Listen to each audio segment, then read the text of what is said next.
നമസ്കാരം,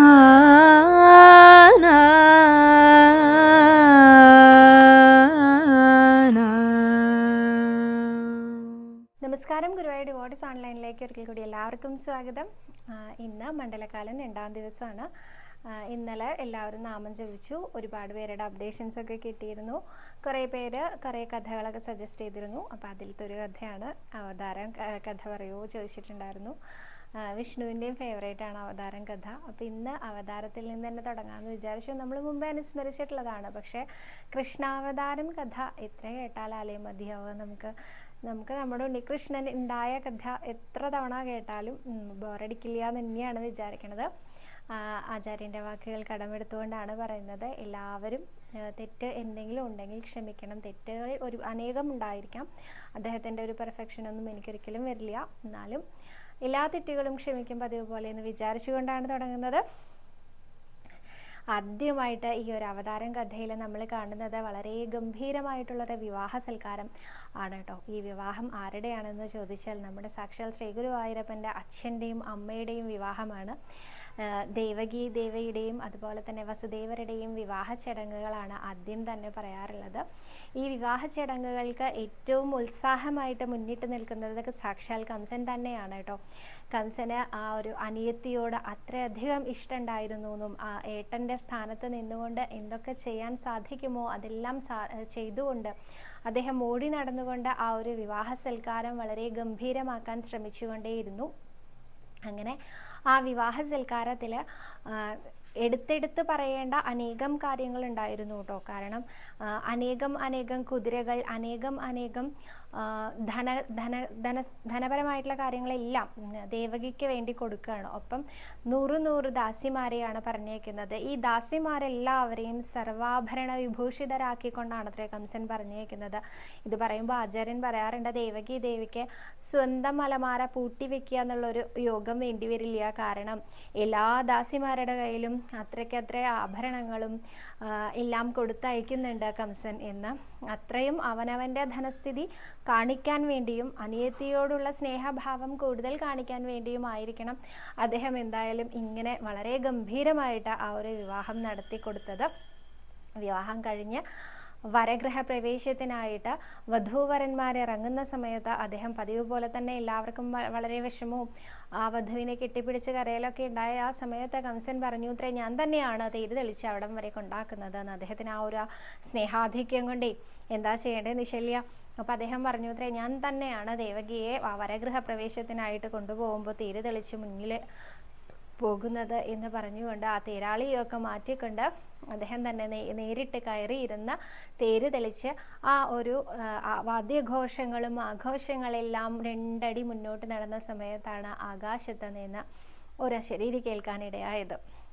അത് മറ്റൊന്നുമല്ല, ഈ ദേവകി ദേവിയുടെ 8ാമത്തെ പുത്രൻ നിന്റെ അന്തകനായി തീരും എന്ന് തന്നെയാണ് നാരായണീയത്തിൽ എടുത്തു പറയുന്നുണ്ട് എന്ന് തന്നെ പറയുന്നുണ്ട്. 8ാമത്തെ ഗർഭം എന്നാണ് ഭാഗവതത്തിൽ പറഞ്ഞതെങ്കിൽ 8ാമത്തെ പുത്രൻ എന്ന് തന്നെയാണ് നാരായണീയത്തിൽ പറഞ്ഞത് എന്നാണ് പറയാറുള്ളത്. അപ്പോൾ ആ 8ാമത്തെ പുത്രൻ അന്തകനാകും എന്ന് പറഞ്ഞ അടുത്ത നിമിഷം കംസന്റെ ഈ സ്നേഹമൊക്കെ എങ്ങോട്ടോ പോയി. അല്ലെങ്കിലും ഈ ഖലസ്വഭാവികൾക്ക് അങ്ങനെയാണത്രേ. അവർ ഈ നിമിഷം എന്താണോ ചെയ്തത്, എന്താണോ പറഞ്ഞത്, അത് അടുത്ത നിമിഷം അവർ മറന്നുപോവുക തന്നെ ചെയ്യുന്നതാണ്. അങ്ങനെ ഒരു ഖലസ്വഭാവിയായിരുന്നു ഈ കംസൻ എന്നും അദ്ദേഹത്തിൻ്റെ സ്നേഹം അപ്പോൾ ആ ഒരു നിമിഷം പെട്ടെന്ന് എങ്ങോട്ടാ മാഞ്ഞു പോയെന്ന് അദ്ദേഹത്തിന് തന്നെ നിശ്ചല്യാതായി. അദ്ദേഹം ആ ദേവകി ജീവിച്ചിരുന്നാൽ മാത്രമല്ലേ 8ാമതൊരു പുത്രൻ ഉണ്ടാവുകയുള്ളൂ, എന്നാലല്ലേ 8ാമത്തെ പുത്രൻ എന്നെ വധിക്കാനുണ്ടാവുകയുള്ളൂ. ഈ ദേവകി തന്നെ വേണ്ടാന്ന് വെച്ചാലോ എന്ന് കരുതി വാളെടുത്ത് മനോഹരമായ മുല്ലമാലകൾ കൊണ്ട് അലങ്കരിച്ച തലമുടിയൊക്കെ ചുറ്റി ഇങ്ങോട്ട് പിടിച്ച് ആ വാളിനിരയാക്കാൻ തുടങ്ങുന്ന സമയത്ത് വസുദേവരെ അരുതേ അങ്ങനെയൊന്നും ചിന്തിക്കരുതേ, സ്ത്രീകളോടല്ല ഇത്തരത്തിലുള്ള പെരുമാറ്റങ്ങളൊന്നും വേണ്ടത് എന്ന് പറഞ്ഞ് അദ്ദേഹം തടയാൻ ശ്രമിച്ചപ്പോൾ കംസൻ പറഞ്ഞു അത്രേ, എനിക്ക് എൻ്റെ രക്ഷ നോക്കിയല്ലേ പറ്റൂ, എൻ്റെ രക്ഷയ്ക്ക് ഞാൻ ഇവളെ വധിച്ചാൽ എന്താ, അങ്ങേക്കൊന്നും പറയാൻ സാധിക്കില്ല എന്ന്. ഉടനെ തന്നെ അദ്ദേഹം പറഞ്ഞു അത്രേ, ഇന്ന് രാവിലെ ഈ ഒരു കന്യകയുടെ കയ്യ് എന്നെ ഏൽപ്പിച്ച സ്ഥിതിക്ക് ഈ കന്യക അവളുടെ ജീവനും ജീവിതത്തിനും സുരക്ഷിതത്വം എന്നിൽ അർപ്പിച്ചിരിക്കുകയാണ്. അപ്പോൾ എനിക്ക് തീർച്ചയായിട്ടും ഇവളുടെ സംരക്ഷണ ചുമതലയുണ്ട്. ഇത് കേട്ടപ്പോൾ കംസൻ ചിരിച്ചുകൊണ്ട് പറഞ്ഞു, അത്ര അങ്ങേക്ക് ഇവളുടെ സംരക്ഷണ ചുമതലയുണ്ടെങ്കിൽ എനിക്ക് എന്നെ സംരക്ഷിക്കേണ്ട ഒരു ചുമതലയുണ്ടല്ലോ, അതുകൊണ്ട് തന്നെ ഞാൻ ഒരിക്കലും ഇതിൽ നിന്ന് പിന്മാറില്ല എന്ന് പറഞ്ഞു. അദ്ദേഹം ഉടനെ നമ്മുടെ ഉണ്ണികൃഷ്ണനെ, നമ്മുടെ ഗുരുവായൂരപ്പനെ വിളിച്ചു അത്രേ. അത് കേൾക്കുമ്പോഴേ, അത് പറയുമ്പോൾ മേലാകെ ഒരു പൊട്ടിത്തെറിപ്പ് ഉണ്ടാവും കേട്ടോ. കാരണം അദ്ദേഹം, ഈ ആചാര്യൻ ഇത് പറയുന്ന സമയത്ത് അദ്ദേഹം വിളിച്ചത് നമ്മുടെ ഗുരുവായൂരപ്പനെയാന്ന് പറയുമ്പോൾ, ഈ ഗുരുവായൂരപ്പൻ്റെ അച്ഛൻ്റെയും അമ്മയുടെയും കഥയല്ലേ പറയണേ, പിന്നെ എങ്ങനെയാ നമ്മുടെ ഗുരുവായൂരപ്പനെ വിളിക്കുക എന്ന് ചോദിച്ചാൽ, അദ്ദേഹം അന്ന് വസുദേവരെ വെച്ച് ആരാധിച്ചിരുന്ന അതേ വിഗ്രഹമാണ് ഇന്ന് നമ്മൾ ശ്രീ ഗുരുവായൂരിൽ കാണുന്നത്. അപ്പോൾ സംശയമൊന്നുമില്ലല്ലോ, നമ്മുടെ ഗുരുവായൂരപ്പനെ തന്നെയല്ലേ അദ്ദേഹം വിളിച്ചത്. അദ്ദേഹം ഇനി എന്താ ചെയ്യേണ്ടത് എൻ്റെ ഈശ്വര എന്ന് ആലോചിച്ച സമയത്ത് നമ്മുടെ ഉണ്ണികൃഷ്ണൻ തന്നെ അതിനൊരു പോംവഴി കണ്ടെത്തിക്കൊടുത്തു.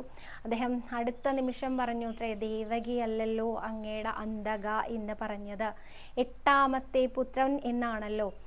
ഇവളിൽ എനിക്കുണ്ടാവുന്ന എല്ലാ പുത്രന്മാരെയും അങ്ങേക്ക് തന്നെ തന്നേക്കാം, അങ്ങ് ഇഷ്ടം പോലെ എന്താച്ചാ ചെയ്തോളൂ എന്ന് പറഞ്ഞു അത്രേ. കംസൻ തന്നെ ഒരു നിമിഷം നീട്ടിപ്പോയി. കാരണം ഇങ്ങനെ ഒരു ശപഥം ഒരാൾക്കും ചെയ്യാൻ സാധ്യമല്ല കേട്ടോ. അവനവൻ്റെ മക്കളെയൊക്കെ കൊണ്ടുപോയി കൊടുക്കാം എന്നാണല്ലോ പറയണത്.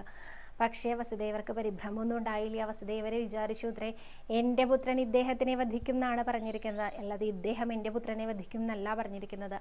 മാത്രമല്ല, അദ്ദേഹത്തിന് ഏത് നിമിഷം വേണമെങ്കിലും എന്തും സംഭവിക്കാമല്ലോ. ഇപ്പം എനിക്കൊരു 8ാമത്തെ പുത്രൻ വരുന്നവരെ ഇദ്ദേഹം ജീവിച്ചിരിക്കണം നിർബന്ധമൊന്നും ഇല്ലാലോ എന്ന് ആ നിമിഷം തന്നെ അദ്ദേഹത്തിന് തോന്നിയിത്രേ. അല്ല, അങ്ങനെ പറയാൻ ഇപ്പോൾ ഒരു ജലദോഷം പോലും കംസനില്ല. പക്ഷേ വാളെടുത്ത് യുദ്ധം ചെയ്യുന്ന യോദ്ധാവല്ലേ, ഏത് നിമിഷവും എന്തും സംഭവിക്കാമല്ലോ, ഇപ്പോൾ ഈ കേട്ടതൊന്നും സത്യമായിക്കൊള്ളണമെന്നില്ലല്ലോ എന്നൊക്കെ വിചാരിച്ചു കൊണ്ടാണത്രേ അദ്ദേഹം അങ്ങനെ ഒരു വാഗ്ദാനം നൽകിയത്. എന്തായാലും ആ വാഗ്ദാനം നൽകിയതോടുകൂടി കംസൻ ഈ ഒരു ഉദ്യമത്തിൽ നിന്ന് പിന്മാറി. മാത്രമല്ല, പിന്നീട് അങ്ങോട്ട് തീരളിക്കലൊന്നും ഉണ്ടായില്ല കേട്ടോ. അദ്ദേഹത്തിന് അതൊക്കെ മതിയായി, ആ സ്നേഹമൊക്കെ പോയിരിക്കണു. അങ്ങനെ പിന്നീട് അങ്ങോട്ട് വരഗ്രഹ പ്രവേശമൊക്കെ ഉണ്ടായി. അധികം താമസമില്ലാതെ തന്നെ ആ ദേവകി ദേവിയിൽ നിന്ന് ആദ്യത്തെ പുത്രൻ ജനിക്കുകയുണ്ടായി.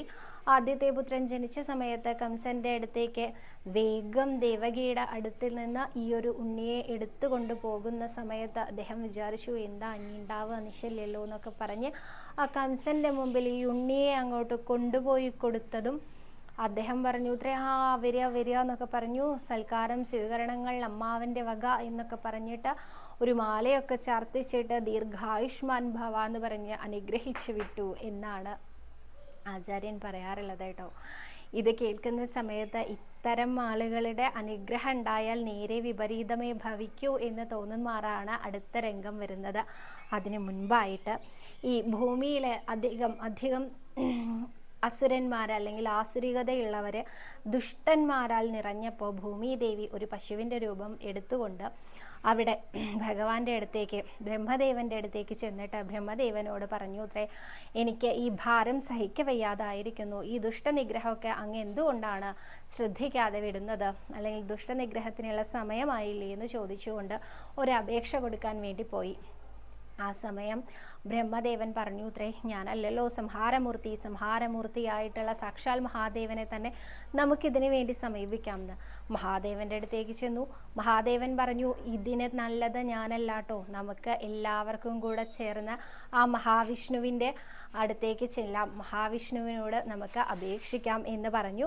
അങ്ങനെ മഹാവിഷ്ണുവിൻ്റെ അടുത്തേക്ക് അപേക്ഷയുമായി ദേവന്മാരും എല്ലാവരും കൂടി ചേരുന്ന സമയത്ത് അദ്ദേഹം പറഞ്ഞു, ഇതിന് ഞാനല്ല നല്ലത്, ഇനി അങ്ങുമല്ലാതെ ഇനി മറ്റാരാണിതിന് എന്ന് ചോദിച്ചപ്പോൾ പറഞ്ഞു, സാക്ഷാൽ ഗോലോകേശ്വരൻ ശ്രീകൃഷ്ണനാണ് ഇതിന് ഏറ്റവും ഉത്തമം എന്ന് പറഞ്ഞു. ബ്രഹ്മാവ് പറഞ്ഞു, ഗോലോകേശ്വരൻ എന്ന് പറഞ്ഞാൽ ആരാണ്, ഗോലോകം എന്ന് പറഞ്ഞാൽ എന്താണ്, അങ്ങ് എനിക്കറിയില്ലല്ലോ അദ്ദേഹത്തിനെ എങ്ങനെയാണ് സമീപിക്കേണ്ടതെന്ന്. മഹാവിഷ്ണു പറഞ്ഞു അത്രേ, ഞാൻ പറഞ്ഞു തരാം, അങ്ങ് കണ്ണടച്ച് ഗോലോകേശ്വരനെ ധ്യാനിക്കേ വേണ്ടൂ, ബാക്കിയൊക്കെ നേരെയാക്കി തരാം എന്ന് പറഞ്ഞു. ഇന്നത്തെ ഭാഷയിൽ പറയുകയാണെങ്കിൽ, അല്ലെങ്കിൽ നമുക്ക് മനസ്സിലാവാൻ പാകത്തിന് ആചാര്യൻ പറയാറുണ്ട്, ഒരു ഫോൺ വിളിച്ചാൽ എങ്ങനെയിരിക്കും എന്നുള്ളത്. അതുമാതിരിയാണ് അത്രേ കണ്ണടച്ചപ്പോൾ ബ്രഹ്മദേവന് ആ ഒരു റിംഗ് ടോൺ കേൾക്കുന്നത് മാതിരിയാണത്രേ ആ ഗോലോകേശ്വരത്ത് എത്തിയതായിട്ട് അദ്ദേഹത്തിനൊരു തോന്നൽ, അദ്ദേഹം വാതിൽ മുട്ടുന്നതായിട്ടൊരു തോന്നൽ. അങ്ങനെ അദ്ദേഹത്തിന് അവിടെ നിന്ന് ഒരു ശബ്ദം കേൾക്കാനിടയായി. ഏത് ശബ്ദം? ഈ ഒരു ടെലിഫോൺ ഓപ്പറേറ്റർ എന്നൊക്കെ പറയുന്ന പോലെ ആദ്യം ഒരു കണക്ട് ചെയ്യുന്നത് അതൊരു സ്ത്രീ ശബ്ദമായിരുന്നു. അദ്ദേഹത്തിനോട് ചോദിച്ചു അത്രേ, ആരാണ് അങ്ങ് സംസാരിക്കുന്നത്, ആരാണ് എന്ന് ചോദിച്ചപ്പോൾ ഞാനിവിടെ ബ്രഹ്മദേവനാണ് എന്ന് പറഞ്ഞു അത്രേ. ഉടനെ അടുത്ത ചോദ്യം അവിടെ നിന്ന് വന്നു, ബ്രഹ്മദേവനോ, ഏത് ബ്രഹ്മാണ്ടത്തിലെ ബ്രഹ്മദേവനാണെന്ന്. അപ്പോഴാണത്രേ അനേകം ബ്രഹ്മാണ്ടങ്ങളുള്ളതായിട്ട് ബ്രഹ്മദേവൻ ആലോചിക്കുന്നത്. അനേകം ബ്രഹ്മാണ്ടങ്ങളുണ്ട്, അതിലൊരു ബ്രഹ്മാണ്ടത്തിലെ ഒരു ബ്രഹ്മാവാണ് താൻ എന്നറിഞ്ഞപ്പോൾ അദ്ദേഹം വിചാരിച്ചു അത്രേ, ഞാനിപ്പോൾ ഇത് ഏത് ബ്രഹ്മാണ്ടത്തിലെയാന്ന് ചോദിച്ചാൽ ഈ ബ്രഹ്മാണ്ടത്തിനൊരു പേരുണ്ടോ, അല്ലെങ്കിൽ ഒരു നമ്പറോ, നമുക്ക് ഈ കെട്ടിടത്തിനൊക്കെ നമ്പറുള്ള പോലെ ബ്രഹ്മാണ്ടത്തിനൊരു നമ്പറോ അങ്ങനെ എന്തെങ്കിലുമൊക്കെ ഉണ്ടോ, അതൊന്നും നിശ്ചല്യല്ലോ, ഇനിയിപ്പോൾ എന്താ പറയണ്ടേന്ന് വിചാരിച്ച് മഹാവിഷ്ണുവിനെ തന്നെ ആശ്രയിച്ചപ്പോൾ അദ്ദേഹം പറഞ്ഞു അത്രേ, വാമനൻ്റെ പാദം കൊണ്ട് പൊളിഞ്ഞ ബ്രഹ്മാണ്ടം ആണ് എന്ന് പറഞ്ഞോളൂന്ന്. ഇദ്ദേഹത്തിന് പരിഭ്രമത്തിൽ അത്രയൊന്നും കിട്ടിയില്ല. പൊളിഞ്ഞ ബ്രഹ്മാണ്ടത്തിലെ ബ്രഹ്മാവാണ് എന്നാണ് അത്ര ഇദ്ദേഹം പറഞ്ഞത്. അതിന് മറുപടിയായിട്ട് അവിടെ നിന്ന് ആ സ്ത്രീ ശബ്ദമല്ല ഉണ്ടായിരുന്നത്, പകരം നമ്മുടെ കൃഷ്ണൻ്റെ ശബ്ദമാണ് അത്രേ അദ്ദേഹം കേൾക്കാനിടയായത്. അദ്ദേഹം പറഞ്ഞു അത്രേ, ഭൂമി ദേവിയുടെ ഭാരത്തിനെ കുറിച്ച് പറഞ്ഞപ്പോൾ തീർച്ചയായും ഭൂമിയുടെ ഭാരം തീർക്കാൻ ഞാൻ അവതരിക്കുന്നതാണ്. എൻ്റെ സന്തോഷത്തിനായി ദേവീദേവന്മാരെല്ലാം അവിടെ ഭൂമിയിൽ എന്നോടൊപ്പം തന്നെ ജനിച്ചു കൊള്ളണം എന്നുള്ള ആ ഒരു അശരീരിയാണ് ബ്രഹ്മദേവന് ലഭിക്കേണ്ടായത്. ഈ ഒരു രംഗം കഴിഞ്ഞതിന് ശേഷമാണ് ദേവകി ദേവിയുടെ വിവാഹവും അതുപോലെ ആദ്യപുത്രൻ ജനിച്ചതും ഉണ്ടായത്. ഇതെല്ലാം നടന്ന സമയത്ത് നാരദ മഹർഷിക്ക് വല്ലാത്തൊരു വിഷമം തോന്നിയിത്രേ. എന്നെ മാത്രം ഭഗവാൻ ക്ഷണിച്ചില്ലല്ലോ, ഈ എല്ലാ ദേവീദേവന്മാരോടും എന്നോടൊപ്പം ജനിച്ചോളൂ എന്ന് ഭഗവാൻ പറഞ്ഞപ്പോൾ നാരദര് പോയി ജനിക്കണം എന്നൊന്നും പറഞ്ഞില്ല, എന്നെ പ്രത്യേകം ക്ഷണിച്ചില്ലല്ലോ എന്നൊരു വിഷമം അദ്ദേഹത്തിന്. എന്നാൽ പിന്നെ ഈ വിഷമം അദ്ദേഹത്തിനോട് തന്നെ പറയാമെന്ന് വിചാരിച്ച് ഗോലോകത്തേക്ക് പുറപ്പെട്ടു ഉത്രേ മഹാമുനി നാരദരെ. അദ്ദേഹം അവിടെ ചെന്നിട്ട് ഗോലോകത്തിൻ്റെ ആ വാതിൽക്കലെത്തിയപ്പോൾ തന്നെ അവിടെ രാധാദേവിയോട് സംസാരിച്ചു കൊണ്ടിരിക്കുന്ന ശ്രീകൃഷ്ണനെയാണ് അത്രേ അദ്ദേഹത്തിനെ കാണാൻ കഴിഞ്ഞത്. അദ്ദേഹത്തിൻ്റെ സംസാരം വന്നത് എന്താന്ന് വെച്ചാൽ വേറൊന്നുമല്ല, രാധേ എന്ന് വിളിച്ചുകൊണ്ട് അദ്ദേഹം പറയാണ് കേട്ടോ, ഇനി ഇപ്പോഴേ ഈ കംസന് നല്ല ബുദ്ധിയൊക്കെ തോന്നാൻ തുടങ്ങിയിരിക്കുന്നു കുറേയധികം. കാരണം എന്താ വെച്ചാൽ കൊണ്ട് ചെന്ന കുട്ടികളെ എല്ലാം വധിക്കാതെ അദ്ദേഹം നല്ലവനായി തീർന്നു വെച്ചാൽ, ഒരു ദുഷ്ടൻ നന്നായി വെച്ചാൽ പിന്നെ ഇപ്പോൾ ഒരു അവതാരത്തിൻ്റെ ഒന്നും ആവശ്യമില്ലല്ലോ. അതെന്താണ് അങ്ങനെ പറയണത് ചോദിച്ചപ്പോൾ പറഞ്ഞു, വസുദേവര് കൊണ്ടുപോയി കൊടുത്ത ആദ്യത്തെ കുട്ടിയെ വധിക്കാതെ വിട്ടിരിക്കുന്നു കംസൻ. അദ്ദേഹത്തിന് ചെറിയ ചില മനം മാറ്റങ്ങളൊക്കെ ഉണ്ട് കേട്ടോ. ഇത്തരത്തിൽ ദുഷ്ടരൊക്കെ മനം മാറി നന്നാവുകയാണെങ്കിൽ പിന്നെ നമ്മളിപ്പോൾ എന്തിനാ പ്രത്യേകിച്ചൊരു അവതാരം എടുക്കുന്നത് എന്നാണ് അത്ര ചോദ്യം ഉണ്ടായേ. ഇത് കേട്ടപ്പോൾ നാരദ മഹർഷി പിന്നീട് അവിടെ ചെന്ന് കണ്ട് പരാതിയൊന്നും ബോധിപ്പിക്കാൻ നിന്നില്ല. പകരം അദ്ദേഹം എന്താ ചെയ്ത്, നേരെ വന്നു കംസന്റെ അടുത്തേക്ക്. അദ്ദേഹം കംസനോട് പറഞ്ഞു അത്രേ, ഹേ കാലനേമി എന്ന് വിളിച്ചുകൊണ്ടാണ് അദ്ദേഹം ചെല്ലുന്നത് തന്നെ. കംസൻ പറഞ്ഞു, ഞാൻ കാലനേമി അല്ലല്ലോ, കംസനല്ലേ എന്ന്. അത് ഈ ജന്മമല്ലേ, ജന്മാന്തരങ്ങളായിട്ട് എനിക്ക് അങ്ങേ അറിയില്ലേ. മുമ്പത്തെ ജന്മത്തിൽ അങ്ങേക്ക് പറ്റിയ അബദ്ധമൊക്കെ ഇപ്പോഴും പറ്റുന്നുണ്ട്, ബുദ്ധിക്കൊന്നും കാര്യമായിട്ടുള്ളൊരു വികസനം ഇല്ല എന്നൊക്കെയാണ് അത്രേ നാരദര് പറഞ്ഞത്. ഇത് കേട്ടപ്പോഴേ അദ്ദേഹത്തിന് വളരെയധികം ദേഷ്യം വന്നു. എന്താ അങ്ങ് ഇങ്ങനെയൊക്കെ സംസാരിക്കുന്നത് എന്ന് ചോദിച്ചപ്പോൾ, അല്ല അങ്ങ് ഉദാര മനസ്ഥിതിയാണെന്ന് കരുതിയിട്ട് അങ്ങയുടെ ആ ഒരു ശത്രു ഭാഗത്തു നിന്നുള്ള ആൾക്കാരോട് പോലും ക്ഷമിക്കുന്ന മഹാനായി എന്നൊക്കെ പറഞ്ഞു. അതൊക്കെ അങ്ങയുടെ ആയസ്സിന് ദോഷം ചെയ്യുന്ന നിശല്യ എന്നൊക്കെ ചോദിച്ചു അത്രേ. അപ്പോൾ ശത്രുതാമനോഭാവമുള്ള ആളോട് ഞാൻ എങ്ങനെയാ ക്ഷമിക്കുക, ഞാൻ ആരോടാ ക്ഷമിച്ചിരിക്കണേ എന്നൊക്കെ ചോദിച്ചപ്പോൾ, അല്ല അങ്ങ് കേട്ടതല്ലേ ആ ശരീരി ദേവകിയുടെ 8ാമത്തെ പുത്രൻ വധിക്കും എന്നൊക്കെ. അത് കേട്ടിട്ടും കൂടി ദേവകിക്കുണ്ടായ പുത്രനെയൊക്കെ അങ്ങ് നിരുപാധികം വിട്ടയച്ചു എന്നൊക്കെയാണല്ലോ ഞാൻ അറിഞ്ഞത് എന്ന് കേട്ടതും അദ്ദേഹം പറഞ്ഞു, അല്ല അതിപ്പോൾ ആദ്യത്തെ പുത്രനല്ലേ, 8ാമത്തെ പുത്രനെ ആണല്ലോ വധിക്കുന്നു പറഞ്ഞത്. 7 പേരെ വധിക്കേണ്ട ആവശ്യമൊന്നുമില്ല, 8ാമത്തെ ആൾ വരുമ്പോഴല്ലേ അതപ്പം നോക്കാം എന്ന് പറഞ്ഞു. ഉടനെ ഇദ്ദേഹം പറഞ്ഞു, അതെ അപ്പുറത്ത് നിൽക്കുന്നത് ദേവന്മാരോ അല്ലെങ്കിൽ മഹാവിഷ്ണു ഒക്കെ ആണല്ലോ, ഇവരൊക്കെ എങ്ങനെ വേണമെങ്കിലും മാറ്റങ്ങൾ വരുത്താൻ സാധിക്കുന്ന ആൾക്കാരാണ്. അവർ പെട്ടെന്ന് ഇങ്ങോട്ടാണ് എണ്ണുന്നത് വെച്ചാൽ ഇപ്പോൾ കൊണ്ടുപോയ കുട്ടിയല്ലേ 8ാമൻ, അതിപ്പോൾ എങ്ങനെ വേണമെങ്കിലും എണ്ണാലോ, ഏത് കുട്ടിയെ വേണമെങ്കിലും 8ാമനാക്കാലോ. ഇതൊന്നും അങ്ങ് മനസ്സിരുത്തി ചിന്തിക്കാത്തത് കൊണ്ടാണ് എന്നൊക്കെ ഞങ്ങൾ പറഞ്ഞ് പിടിപ്പിക്കുകയുണ്ടായി. ഈ സജ്ജനങ്ങളുടെ വാക്കുകളുണ്ടല്ലോ എപ്പോഴും മനസ്സിലേക്ക് ആരുടെയാണെങ്കിലും തുളച്ചു കയറും എന്നാണ് പറയാറുള്ളത്. അപ്പോൾ നാരദരെ പോലുള്ള സജ്ജനം സംസാരിച്ചു തുടങ്ങിയാൽ പിന്നെ എന്തായാലും ആ ഒരു കാര്യം മനസ്സിലേക്ക് തറച്ചു കൊള്ളുക തന്നെ ചെയ്യുമല്ലോ. ഇങ്ങനെ തന്നെയാണ് അത്രേ കംസന്റെ അനുഭവവും. കംസന് തോന്നിയിത്രേ ഈ പറഞ്ഞതിലും കാര്യമുണ്ടല്ലോ എന്ന്. ഈ ഒന്നാമത്തെ പുത്രന് മാലയൊക്കെ ഇടിയിച്ച് ദീർഘായുഷ്മാൻ ഭവ എന്ന് പറഞ്ഞയച്ചിട്ട് ഒരു അരമണിക്കൂറേ ആയിട്ടുള്ളൂ. ഈ കുഞ്ഞിനെയും കൊണ്ട് തിരിച്ചു പോകുന്ന വസുദേവരുടെ മനസ്സിൽ ആയിരം ചിന്തകളാണത്രേ ആ സമയത്തുണ്ടായത്. ഈ കുഞ്ഞിനെ ഇപ്പോൾ തന്നെ കംസൻ വധിക്കാതിരുന്നത് മോശമായി പോയി എന്നായിരുന്നു അത്രേ അദ്ദേഹത്തിൻ്റെ അഭിപ്രായം. എന്താണ് ഇങ്ങനെ ചിന്തിക്കാൻ കാരണമെങ്കിൽ അദ്ദേഹത്തിനറിയാം കംസൻ ഖലസ്വഭാവിയാണെന്ന്. ഇപ്പോൾ ഈ കുഞ്ഞിൻ്റെ മുഖം കണ്ടതിന് ശേഷം ഈ കുഞ്ഞിനെ കൈമാറുമ്പോൾ തൻ്റെ മനസ്സ് വിങ്ങിക്കൊണ്ടിരിക്കുകയാണ്. നാളെ ഇവൻ വളരും, അച്ഛാ അമ്മേ എന്ന് വിളിക്കാൻ തുടങ്ങും. ഇവനുമായിട്ട് വളരെയധികം അടുപ്പം വരും. ആ സമയത്തായിരിക്കും ഇവനെ കൊണ്ടുപോയി വധിക്കണം എന്ന ആ ദുഷ്ടൻ്റെ തീരുമാനമുണ്ടാവുക. അന്നുണ്ടാകുന്ന വിഷമത്തിനേക്കാൾ ഒരിഞ്ചെങ്കിലും കുറയില്ലേ ഇന്ന് എന്നാണത്രേ അദ്ദേഹം മനസ്സിൽ വിചാരിച്ചിരുന്നത്. അദ്ദേഹം വിചാരിച്ച പോലെ തന്നെ കംസൻ ആളെ വിട്ടു, തിരിച്ചു വിളിപ്പിച്ചു. ആ കുഞ്ഞിനെ നിലത്തടിച്ചു കൊല്ലുകയും ഉണ്ടായി. ഇതറിഞ്ഞ ദേവകിക്കും വസുദേവർക്കും തീരെ സഹിക്കാൻ സാധിച്ചില്ല. എങ്കിലും ഭഗവാനിലുള്ള വിശ്വാസം നമ്മൾ വീണ്ടും വീണ്ടും ശ്രദ്ധിക്കേണ്ട കാര്യമാണ് കേട്ടോ. ഇത്ര വലിയൊരു പുത്ര ദുഃഖം അനുഭവിച്ചിട്ട് പോലും അവർ ആ ഭഗവാനിലുള്ള വിശ്വാസത്തിനെ മുറുകെ പിടിക്കുകയാണ് ചെയ്തത്. ഇങ്ങനെ കംസനാൽ 6 കുഞ്ഞുങ്ങളെ വധിക്കപ്പെട്ടു. വീണ്ടും നാരദർ ആ ഒരു ഗോലോകത്തേക്ക് ചെല്ലേണ്ടായി കേട്ടോ. തൻ്റെ ഒരു വാക്ചാതുര്യം കൊണ്ടാണല്ലോ കംസൻ ഇങ്ങനെയൊക്കെ തോന്നിയത്. അപ്പം എന്തായാലും ഭഗവാന്റെ ഇപ്പോഴത്തെ നിലപാട് എന്താണെന്ന് അറിയാം എന്നൊക്കെ കരുതിയിട്ടാണ് നാരദ മഹർഷി അങ്ങോട്ട് കയറി ചെല്ലുന്നത്. ആ സമയത്തും പറയുന്നത് ഇത്തവണ വിളിക്കുന്നത് രാധയല്ല കേട്ടോ, ഇത്തവണ വിളിക്കുന്നത് മായയാണത്രേ. മായാഭഗവതിയെ ഭഗവാൻ വിളിച്ചുകൊണ്ട് പറഞ്ഞു അത്രേ, ആ ദേവകിയുടെ 7ാമത്തെ ഗർഭത്തിലുള്ള ഗർഭസ്ഥ ശിശുവിനെ രോഹിണിയുടെ ഗർഭത്തിലേക്ക് മാറ്റണം എന്നും ഒപ്പം തന്നെ എനിക്ക് അവതരിക്കാനുള്ള സമയം ആവി എന്നും അമ്മ അതായത് മായാദേവി ഭഗവതി വേഗം പോയി യശോദയിൽ നിന്നും ആവിർഭവിച്ചോളൂ എന്നും കൂടി പറഞ്ഞിട്ടാണത്രേ ഭഗവാൻ നിർത്തുന്നത്. ഇത് കേട്ട നാരദ മഹർഷി ഇത്തവണയും അദ്ദേഹത്തിനെ തൊഴുത് നമസ്കരിക്കാനൊന്നും നിന്നില്ല. കാരണം വേഗം ഭൂമിയിലേക്ക് എത്തിയില്ലെങ്കിൽ ഇദ്ദേഹം വേഗം എന്ന് വിചാരിച്ചാൽ പിന്നെ വേഗം തന്നെയാണ്.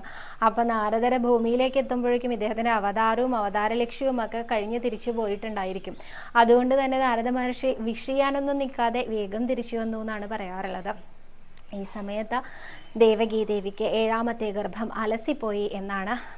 ആ 7ാമത്തെ ഗർഭം ബലഭദ്രനായിരുന്നു, അനന്തനായിട്ടുള്ള ബലഭദ്രനായിരുന്നു, ബലരാമനായിരുന്നു എന്നും ഇത് തന്നെ വസുദേവരുടെ മറ്റൊരു ഭാര്യ ആയിട്ടുള്ള രോഹിണിയിലേക്ക് ഈ ഗർഭം പ്രവേശിച്ചു എന്നും അതിനുശേഷം അതേ ഗർഭത്തിലേക്ക് ദേവകീദേവിയുടെ ഗർഭത്തിലേക്ക് സാക്ഷാൽ ഉണ്ണികൃഷ്ണൻ വന്നു എന്നും അതേമാതിരി തന്നെ യശോദാദേവിയിൽ നിന്ന് മായാഭഗവതി ആവിർഭവിച്ചു എന്നുമാണ് കഥ.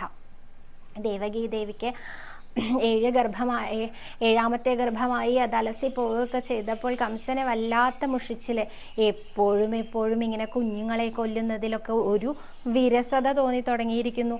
അപ്പോഴാണ് 7ാമത്തെ ഗർഭം അലസി എന്ന് കേട്ടത്. നന്നായി എന്ന് അദ്ദേഹവും വിചാരിച്ചു. അപ്പോഴാണ് അദ്ദേഹത്തിന് തോന്നിയത് ഇങ്ങനെ ഇവരെ എപ്പോഴും ഒരുമിച്ചുള്ളത് കൊണ്ടാണല്ലോ ഇവർക്ക് വീണ്ടും വീണ്ടും കുഞ്ഞു ജനിക്കുന്നത്, ഇവരെ അകറ്റി നിർത്താമെന്ന്.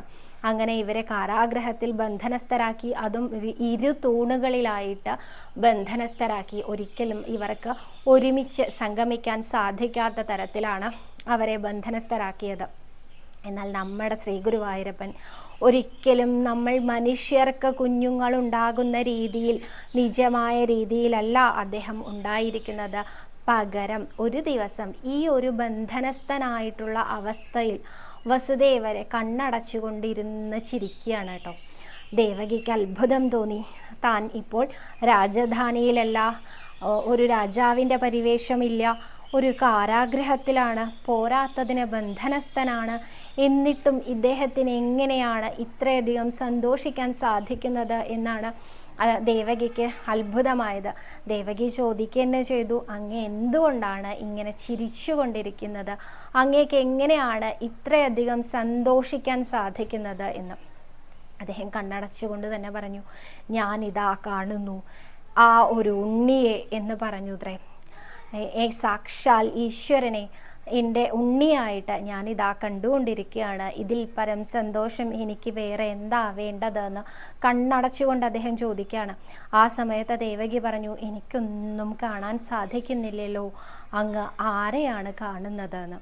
അദ്ദേഹം അപ്പോൾ തന്നെ അദ്ദേഹം കാണുന്ന അതേ ഉണ്ണികൃഷ്ണൻ്റെ രൂപം ഓരോന്നോരോന്നായിട്ട് ആ ഒരു അടി തൊട്ട് മുടി വരെ എന്ന് പറയില്ലേ, കേശാദി പാദ വർണ്ണന, അങ്ങനെ ദേവകിക്ക് വിവരിച്ചു കൊടുക്കുകയാണ്. ഞാൻ കാണുന്ന ഉണ്ണിയുടെ കണ്ണുകൾ ഇങ്ങനെയാണ്, ഉണ്ണിയുടെ മൂക്ക് ഇങ്ങനെയാണ്, ഉണ്ണിയുടെ ചെവി ഇങ്ങനെയാണ്, വായ ഇങ്ങനെയാണ്, ഇങ്ങനെ ഓരോന്നോരോന്നായിട്ട് വർണ്ണിച്ച് ദേവകിക്ക് കേൾപ്പിച്ചു കൊടുക്കുന്ന സമയത്ത് ദേവകിയിലും ആ പുഞ്ചിരി വിടർന്നു.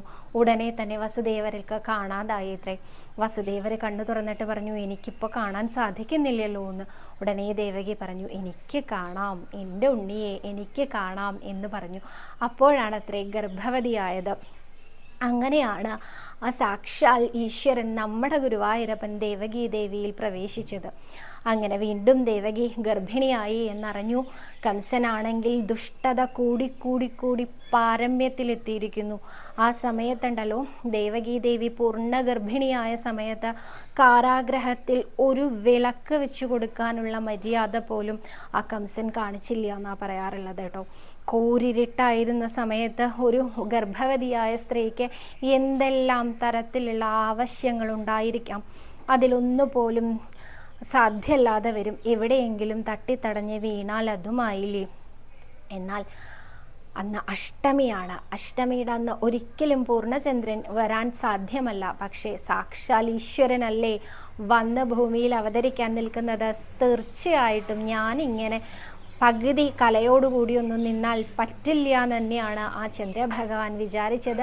അതുകൊണ്ട് തന്നെ പരിപൂർണതമനായിട്ടാണ് അത്രേ, ആ പൂർണ്ണചന്ദ്രനായിട്ടാണ് അത്രേ അന്ന് ഉദിക്കേണ്ടായത്. അത് മാത്രമല്ല കേട്ടോ, ആ കാരാഗ്രഹത്തിൻ്റെ ആ ഒരു ജനലഴിയിലൂടെ നിലാവ് പൊഴിച്ചുകൊണ്ടാണ് അദ്ദേഹം നിന്നിരുന്നത്. അപ്പോൾ വ്യക്തമായി തന്നെ ആ കാരാഗ്രഹത്തിലേക്ക് കാഴ്ച ലഭിക്കുന്ന വിധം അദ്ദേഹം അവിടെ നിന്നു. ആ സമയത്താണ് ബ്രഹ്മദേവനും അതേപോലെ തന്നെ മഹാദേവനും ഒക്കെ ഒരു മോഹം, ഭഗവാന്റെ അവതാരം കാണണം എന്ന്. അപ്പോൾ ബ്രഹ്മദേവൻ പറഞ്ഞു അത്രേ. ബ്രഹ്മദേവന് അങ്ങനെ മോഹമുണ്ടെന്ന് തന്നെയുള്ളൂ കേട്ടോ.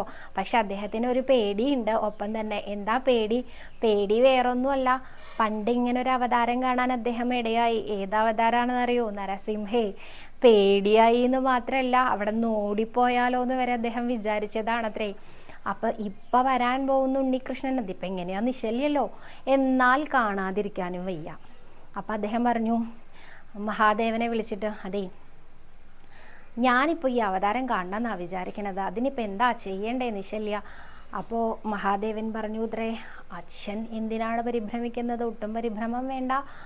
അങ്ങയുടെ ആ ഒരു നക്ഷത്രമല്ലേ രോഹിണി നക്ഷത്രത്തിൽ ഒളിച്ചിരുന്നാൽ അങ്ങേക്ക് കാണാമല്ലോ എന്നാണ് അത്രേ പറഞ്ഞത്. അപ്പോൾ മഹാദേവനോട് തിരിച്ചു പറഞ്ഞു, അഷ്ടമി തിഥിയാണ്, അത് അങ്ങേക്കും പ്രധാനമല്ലേ, അങ്ങും ആ തിഥിയിൽ ഒളിച്ചേക്കൂ എന്ന്. ഇങ്ങനെ അഷ്ടമിയും രോഹിണിയും ചേർന്ന് വരുന്ന ആ രാത്രിയിലാണത്രേ ഈ മഹാപ്രഭുവിൻ്റെ ജനനം. ഈ സമയത്തുണ്ടല്ലോ സജ്ജനങ്ങൾക്കൊക്കെ ഉറക്കം വരാതിരിക്കുകയാണ്, അവരെ ഈശ്വര പ്രാർത്ഥനയിൽ മുഴുകിക്കൊണ്ടിരിക്കുകയാണ്. മാത്രമല്ല നല്ല ഇളം കാറ്റ് വീശുന്ന അന്തരീക്ഷമാണ്. താമരപ്പൂക്കളൊക്കെ വിടർന്ന് നിൽക്കാൻ തുടങ്ങി ഇത്രേ. താമരപ്പൂക്കളൊക്കെ സാധാരണ സൂര്യപ്രകാശത്തിൽ മാത്രം വിടരുന്നതല്ലേ, എന്നാൽ അന്ന് അങ്ങനെയല്ലാത്രേ ഉണ്ടായത്. അവരാലോചിച്ചു, ശംഖചക്ര ഗദാ പത്മത്തോടു കൂടിയിട്ടാണ് ഭഗവാൻ എപ്പോഴും നിൽക്കുന്നത്. ഭഗവാന്റെ കയ്യിൽ എപ്പോഴും പത്മമുണ്ടായിരിക്കും, പത്മധാരിയാണ് ഭഗവാൻ. അങ്ങനെ ഞങ്ങളെ എപ്പോഴും എടുത്ത് കയ്യിൽ പിടിച്ച് ലാളിച്ചു കൊണ്ടിരിക്കുന്ന ഈശ്വരൻ്റെ അവതാരത്തിൽ ഞങ്ങൾ ഇങ്ങനെ കൂമ്പി വാടി നിന്നാൽ ശരിയാവില്ല എന്നാണ് അത്രേ താമരപ്പൂക്കൾ വിചാരിച്ചിരുന്നത്. മാത്രമല്ല കേട്ടോ, ഇദ്ദേഹത്തിൻ്റെ കൈയിനെ, കാൽപാദങ്ങളെ, കണ്ണുകളെ ഒക്കെ താമരയോടാണ് എല്ലാവരും ഉപമിക്കാറുള്ളത്. ഇത്രയധികം താമരപ്രിയനായിട്ടുള്ള ഭഗവാൻ ഭൂമിയിലേക്ക് വരുന്ന സമയത്ത് ഞങ്ങളിങ്ങനെ കണ്ണടച്ച് നിൽക്കുക എന്ന് പറഞ്ഞാൽ അത് രണ്ടാം തരം തന്നെയാണ് എന്നാണ് താമരപ്പൂക്കളുടെ വിചാരം ഉണ്ടായിരുന്നത്. വിടർന്ന താമരപ്പൂക്കളും തെളിഞ്ഞ അന്തരീക്ഷവും നല്ല നിലാവും ഇളം കാറ്റും സജ്ജനങ്ങളുടെ നാമജപവും ഒക്കെയുള്ള അഷ്ടമിയും രോഹിണിയും ചേർന്ന ആ ഒരു രാത്രിയിലാണ് നമ്മുടെ സാക്ഷാൽ ഉണ്ണികൃഷ്ണൻ ഭൂമിയിലേക്ക് പിറക്കുന്നത് എന്ന് അനുസ്മരിച്ചുകൊണ്ടാണ് കേട്ടോ ആചാര്യൻ പറയാറുള്ളത് എപ്പോഴും ഈ ഉണ്ണികൃഷ്ണൻ ദേവകീ ദേവിയിൽ നിന്ന് ആ പിറന്നു വീണ നിമിഷം എല്ലാ സജ്ജനങ്ങൾക്ക് ഉറക്കം വരുന്നില്ല എന്ന് പറഞ്ഞ സമയത്ത് എത്രയോ കാലത്തിന് ശേഷം സുഖമായിട്ട് ഉറങ്ങി ഇത്രേ കംസനടക്കമുള്ള ദുഷ്ടന്മാർ അന്ന് രാത്രിയിൽ ഉറങ്ങിയ മാത്രമല്ല കേട്ടോ, അവരുറങ്ങിയ സമയത്ത് ഇവിടെ ഉണ്ണികൃഷ്ണൻ ജനിച്ചിട്ട് ദേവകിക്കും വസുദേവർക്കും മുൻപിൽ ഒരു 4 വയസ്സുകാരൻ ഉണ്ണി എങ്ങനെ ശംഖചക്ര ഗദാ പത്മത്തോടു കൂടിയിട്ടുള്ള ഒരു 4 വയസ്സുകാരൻ ഉണ്ണിയായിട്ട് ഇവരുടെ മുമ്പിൽ അങ്ങനെ പ്രത്യക്ഷപ്പെട്ടു. എന്നിട്ട് പറഞ്ഞു ഇത്രേ, ഞാൻ സാക്ഷാൽ ഈശ്വരൻ നിങ്ങളുടെ കുട്ടിയായി ജനിക്കുകയാണ്. നിങ്ങളുടെ പ്രാർത്ഥന നിങ്ങളുടെ തപസ്സിൻ്റെ ഫലമായിട്ടാണ്, നിങ്ങളുടെ പൂർവ്വജന്മത്തിലെ തപസ്സിൻ്റെ ഫലമായിട്ട് 3ാമത്തെ തവണയാണ് നിങ്ങളുടെ കുഞ്ഞായി ഞാനിതാ ഭൂമിയിലേക്ക് അവതരിക്കുന്നത്. ഇതുപോലെ തന്നെ കഴിഞ്ഞ 2 ജന്മങ്ങളിലും ഞാൻ നിങ്ങളുടെ പുത്രനായി വരികയുണ്ടായി. ഈ ജന്മവും ഞാൻ അമ്മയുടെയും അച്ഛൻ്റെയും പുത്രനായി വന്നിരിക്കുകയാണ്. നിങ്ങൾക്ക് കംസനിൽ നിന്ന് ഭയമുണ്ടെങ്കിൽ എന്നെ ഇവിടെ നിന്ന് എടുത്തു കൊണ്ടുപോയി നന്ദഗോപരുടെ ഗൃഹത്തിൽ കിടത്തുകയും അവിടെ മായാഭഗവതി എന്നെപ്പോലെ മായാഭഗവതി ആവിർഭവിച്ചിട്ടുണ്ട്. ആ മായാഭഗവതിയെ എടുത്തു കൊണ്ടുവന്ന് ദേവകി അമ്മയുടെ അടുത്ത് കിടത്തുകയും ചെയ്യണം എന്നൊക്കെ പറയുന്ന സമയത്തുണ്ടല്ലോ ദേവകിക്ക് തോന്നിയിത്രേ, ഈ പ്രസംഗമൊക്കെ ഒന്ന് നിർത്തിയിട്ട് ആ കുഞ്ഞായി കിടന്നിരുന്നെങ്കിൽ 6 കുഞ്ഞുങ്ങളെ നഷ്ടപ്പെട്ട ഈ അമ്മയ്ക്ക് ഒന്ന് പാല് കൊടുക്കാമായിരുന്നു എന്ന് വിചാരിച്ചു ഇത്രേ. അത് വിചാരിച്ചതിൻ്റെ അടുത്ത നിമിഷം ഭഗവാൻ ചെറിയ ഉണ്ണികൃഷ്ണനായി മാറി. ആ ജനിച്ച ഉണ്ണികൃഷ്ണന് അപ്പോൾ തന്നെ സ്തന്യം പാനം ചെയ്യിപ്പിക്കാൻ തുടങ്ങി ദേവകീ ദേവി. സാധാരണ കുഞ്ഞുങ്ങൾക്ക് പാല് കൊടുക്കുന്നത് നോക്കി നിൽക്കരുത് എന്നൊക്കെയാണ് അത്രേ പറയാറുള്ളത്. പക്ഷേ കണ്ണെടുക്കാതെ നോക്കി നിൽക്കേണ്ടി വന്നു വസുദേവർക്ക്. കാരണം ഈ ഉണ്ണിയെ എങ്കിലും പാല് കൊടുക്കാൻ സാധിച്ചുല്ലോ എന്നുള്ള ആ ഒരു സന്തോഷത്തിലാണ് ദേവകി. ഈ ഉണ്ണികൃഷ്ണനെ കണ്ട് മതിയാവാത്ത ആ ഒരു അവസ്ഥയിലാണ് വസുദേവരും ഉണ്ടായിരുന്നത്. കുറച്ചു നേരമൊക്കെ പാല് കൊടുത്ത് നിന്ന് കഴിഞ്ഞപ്പോൾ വസുദേവർ പറഞ്ഞു ഇത്രേ, ദേവകി ആ ഉണ്ണിയെ ഇനി എനിക്ക് തരൂ, ഞാൻ കൊണ്ടുപോവട്ടെ, പറഞ്ഞതൊക്കെ അവിടെ നിന്നും കേട്ടതല്ലേന്ന്. ദേവകി വിട്ടുകൊടുത്തില്ല. ദേവകി പറഞ്ഞു ഇത്രേ, 6 ഉണ്ണികൾ കഴിഞ്ഞിട്ട് എനിക്ക് 7ാമത്തെ ഉണ്ണി അലസിപ്പോയിട്ട് 8ാമതുണ്ടായതാണ്. ഈ ഉണ്ണിക്ക് വയറ് നിറയെ പാല് കൊടുക്കുകയും കണ്ണ് നിറയെ കാണുകയും ചെയ്യട്ടെ എന്ന് പറഞ്ഞുകൊണ്ട് ആ ഉണ്ണിയെ ലാളിച്ചുകൊണ്ട് പാല് കൊടുത്തുകൊണ്ടിരിക്കുന്ന ആ ഒരു വസുദേവരെയും ദേവകീ ദേവിയെയും അനുസ്മരിച്ചുകൊണ്ട് ഇന്ന് ഈ കഥ ഇവിടെ അവസാനിപ്പിക്കുകയാണ്.